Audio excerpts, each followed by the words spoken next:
11th English medium vector का आज का दूसरा लेक्चर, सेकंड लेक्चर हम स्टार्ट करने जा रहे हैं। तो आज हमें जो पढ़ना है कि दो वेक्टर के बीच में एंगल कैसे निकाला जाए। तो एक बार मैं वेक्टर रिवीजन करवा देता हूं आपको कि वेक्टर चीज़ क्या होती है। तो वेक्टर एक फिजिकल क्वांटिटी होती है जिसको डिफाइन करने के लिए हमें मैग्नीट्यूड चाहिए, प्लस डायरेक्शन चाहिए, प्लस वो आपकी फिजिकल क्वांटिटी वेक्टर लॉ को फॉलो करनी चाहिए। ये चीज़ हमने ऑलरेडी अगले लेक्चर में सीख चुके हैं।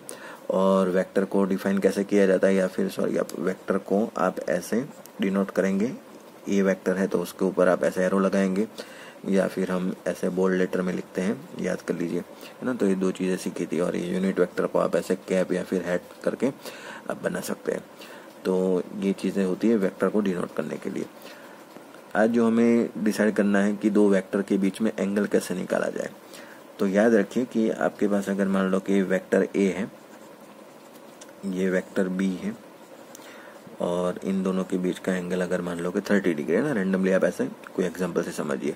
तो ये आपका एंगल अगर 30 डिग्री है, तो दूसरा एंगल, एक एंगल ये भी तो हो सकता है ना। अगर बड़ा वाला एंगल देखे तो टोटल होता है आपका 360, और 360 में से अगर मान लो कि 30 डिग्री कैंसिल हो गया तो वो आएगा आपका 330 डिग्री।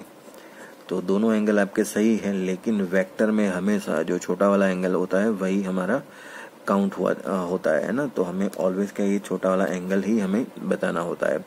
ये भी दोनों एंगल है, angle between two vectors 330 degree भी आपका आंसर सही है, लेकिन वेक्टर में हमेशा छोटा वाला एंगल ही यूज होता है। चलिए, तो एक और एग्जांपल से स्टार्ट करते हैं। आपका वेक्टर ए, ये वेक्टर आपका बी वेक्टर, और बीच में यही कर आप मान लीजिए कोई सी वेक्टर है ना। इन दोनों के बीच में एंगल आप मान लीजिए 30 डिग्री।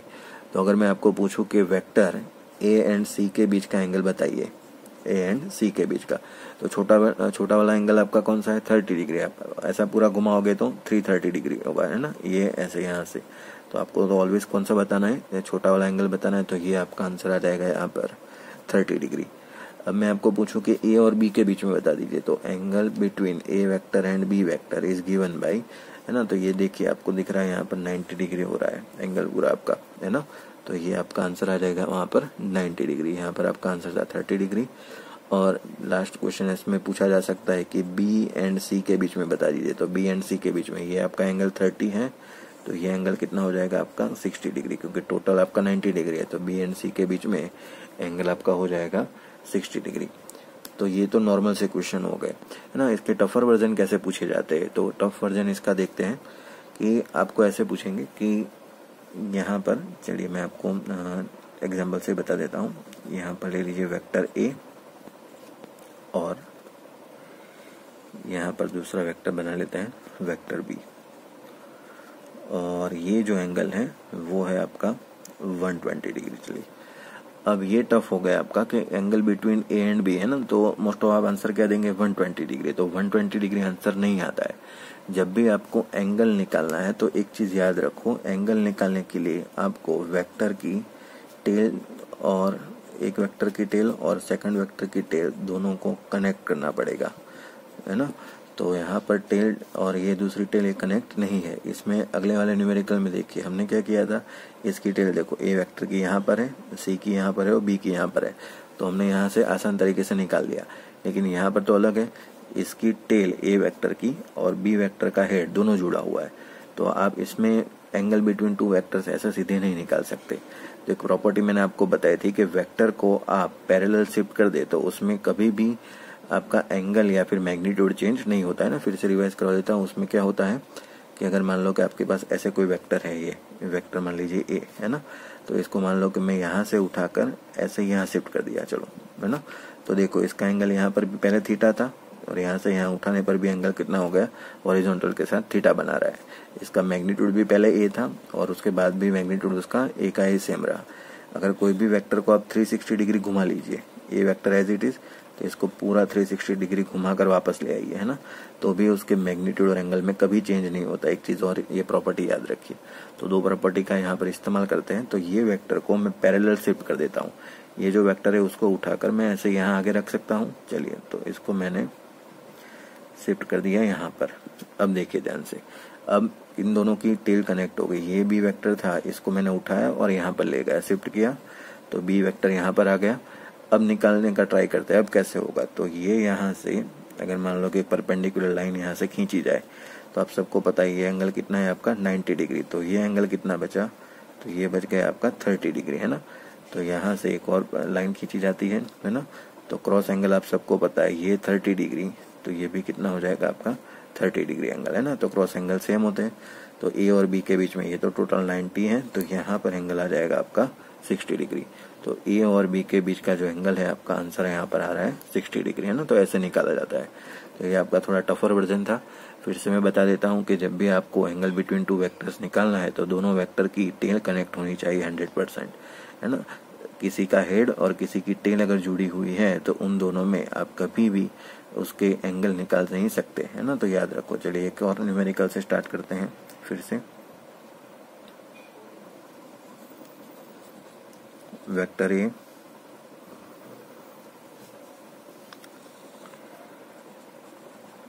वेक्टर बी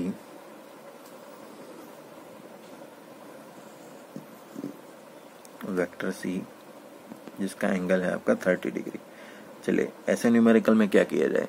तो इसमें तो क्या था कि दो वेक्टर के बीच में ही पूछा था और दोनों साथ साथ नजदीक थे। अगर मान लो यहाँ पर मैं आपको पूछ लूँ कि ए और सी के बीच में निकाल दीजिए, तो आपके लिए टफ हो जाएगा। तो आपको करना क्या है कि सारे वेक्टर को पैरेलल शिफ्ट करके ओरिजिन पर डाल दीजिए, है ना। तो ओरिजिन पर अगर मान लो सभी वेक्टर को मैं बना लूँ, तो यहाँ देखिए ए वेक्टर तो यहाँ बन गया पहला आपका।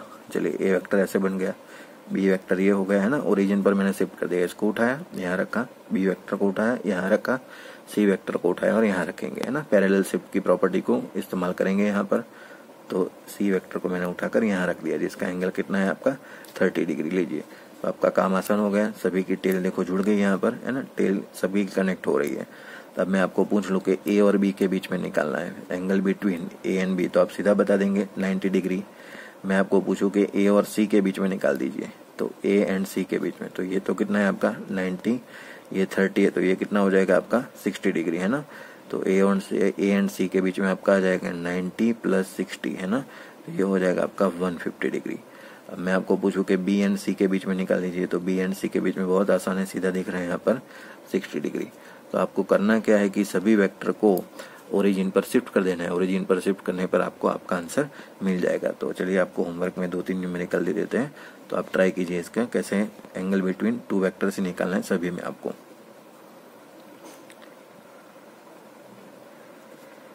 वेक्टर ए, उसके साथ दूसरा वेक्टर वेक्टर बी जो वर्टिकल के साथ एंगल बना रहा है 60 डिग्री।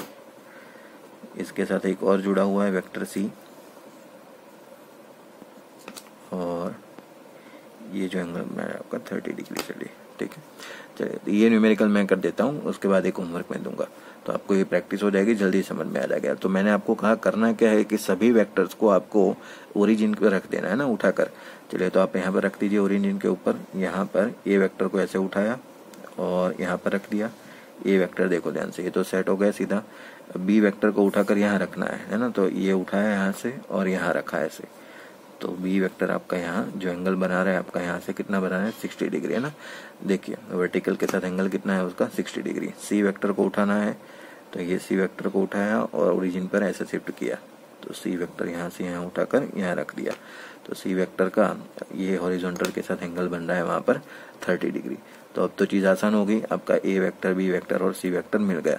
तो अगर मान लो आपको पूछ ले कि ए एंड बी निकालना है angle between A and B, तो कैसे होगा। ये 60, तो ये कितना है आपका 30 डिग्री। तो आपका आंसर आ जाएगा 30 डिग्री। अगर मान लो आपको पूछे कि बी एंड सी के बीच में निकाल दीजिए, तो ये 60 और ये दूसरा 60 आ जाएगा, है ना। ये 30 है, तो ये कितना बचा 60 डिग्री। तो 60 + 60 आपका आंसर आएगा 120 डिग्री, है ना। चलिए ए और सी के बीच में पूछ ले, तो ए एंड सी के बीच में, चलिए तो ए टोटल 90 है और ये 60 उसमें जुड़ गया, तो 90 + 60 डिग्री, है ना। तो ये आपका आंसर आ जाएगा 150 डिग्री। तो ए एंड सी के बीच में भी आपका आंसर आ गया यहाँ पर 150 डिग्री। चलिए एक न्यूमेरिकल दे देता हूँ, तो आप वो होमवर्क में ट्राई कीजिए। वेक्टर बी, उसके साथ वेक्टर ए ये वेक्टर ऐसे यहाँ पर वेक्टर सी जो इसके साथ 30 डिग्री एंगल बना रहा है हॉरिजॉन्टल के साथ। तो इसमें आपको निकालना है angle between A and B, B and C, and last में ए एंड सी, है ना। तो इन तीनों के बीच में आपको एंगल निकाल कर ट्राई करना है।